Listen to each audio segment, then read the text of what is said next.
chocolate खाया है हाँ तो दांत इधर साइड में हुए है चॉकलेट खाई थी ना मुझे पता है ब्रश करना चाहिए ओके अब करूँगी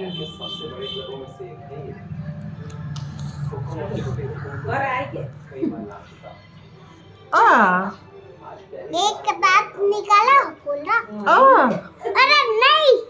नहीं निकालोगी ना दर्द हो रहा है मुझे तो नहीं दर्द होएगा ये मैं डॉक्टर हूँ तो कैसे दर्द होएगा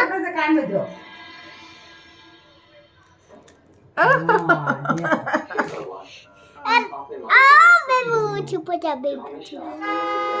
आओ डर क्यों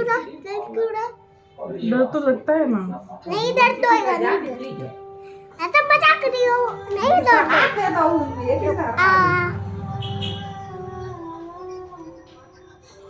इधर तो इधर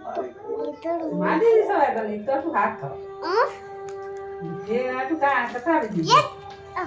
अब हो गया थैंक यू हो गया